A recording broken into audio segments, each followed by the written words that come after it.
প্রথম থেকেই পরিযায়ী শ্রমিকদের ব্যাপারে পরিযায়ী শ্রমিকদের ফেরানো, ঘরে ফিরবে ঘরের লোকজন, বাইরে কাজ করতে গেছে। আমাদের দেশের অর্থনীতি এমন, এবং যে অসাম্যের আছে বিকাশ, এই অসম বিকাশের জন্য এক জায়গা থেকে অন্য জায়গায় যেতে হয়, এবং সব জায়গায় যায়, সব জায়গার লোক সব জায়গায় কাজ করে।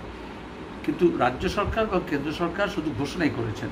যেরকম পরিকল্পনাহীন লকডাউন হয়েছে, তেমনি ট্রেন চালাতে অস্বীকার করেছে, প্রথমে বাসের গল্প করিয়েছে, তারপর টাকা নিয়ে গণ্ডগোল করেছে ভাড়ার, এবং পরে রাজ্য সরকার বলেছে ট্রেন নেব না, সময় নিয়েছেন। কিন্তু যখন ট্রেন এসে পৌঁছেছে, যখন বাস এসে পৌঁছেছে, যে যার যেমন করে ঢুকছে তখন দেখা যাচ্ছে স্বাস্থ্যবিধি মানার যে কথাগুলো বলা হয়েছিল, গাইডলাইন্সে যা লেখা আছে সেগুলো ঘোষণা সার। প্রথম কথা হচ্ছে তাদের টেস্ট করানো, এবং তারপরে কোয়ারেন্টাইন।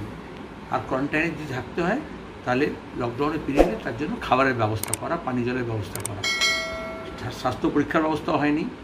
ট্রেন থেকে নেমেছে, বাস স্ট্যান্ডে নেমেছে, প্রথম দিকে তাও তাদেরকে নিয়ে গিয়ে কোথাও কোথাও রাতভর খোলা আকাশের নিচে রেখে দেওয়া হয়েছে। আজকে হবে না, কালকে হবে বলে 2-3 দিন পার করানো গেছে। আর পরের দিকে সরকার হাত তুলে দিয়েছে, কিছুই ব্যবস্থা করেনি। এখন পরিযায়ী শ্রমিকদের উপরে দোষ চাপিয়ে লাভ নেই।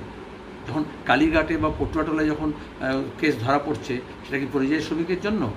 এবং গোটা বিশ্বজুড়ে আমরা এখন প্রথম 7টা দেশের মধ্যে ভারত অন্যতম হয়ে গিয়েছে, সেটা বিশ্বের অন্যান্য জায়গায় কি পরিযায়ী শ্রমিকের জন্য?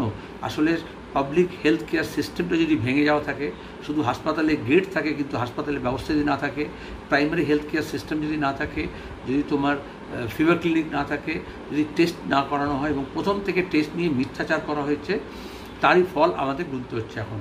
আর এরপরে লকডাউন খুলে দিয়ে এখন যেভাবে সোশ্যাল ডিস্টেন্সিংয়ে গান বেঁধে বলা হয়েছিল, কিন্তু আদতে এখন কোনো ফিজিক্যাল ডিস্টেন্স থাকছে না। সে ফেরিতে বলো, বাসে বলো, ট্রেনে বলো, এবং সে এলাকার বলো বা বাইরের বলো, সব মিলেমিশে একাকার হয়ে যাচ্ছে। এখন পাশ বালিশ করে শুতে বলেছেন মুখ্যমন্ত্রী। আর কেন্দ্রীয় সরকার তো শুধু রাজ্য সরকারকে কী করতে হবে, মানুষকে কী করতে হবে সেগুলো বলছেন। নিজের সরকার কী করবে, শুধু টাকা গোনা ছাড়া আর কিছু কাজ নেই তাদের। এই অবস্থায় দাঁড়িয়ে আমার মনে হয় যে মানুষের জীবনকে নিয়ে ঝুঁকি আরও বেড়ে গেছে, বিপদটা আরও বাড়ছে। কিন্তু আর সেই সময় একটা অংশে মানুষের সঙ্গে আরেকটা অংশকে লেলিয়ে দেওয়ার চেষ্টা করা হচ্ছে, সেটা দোহাই করা যাবে না। কারণ একটা অংশে স্থানীয় এবং অন্য জায়গায় পরিযায়ী এভাবে ভাগ করা হচ্ছে।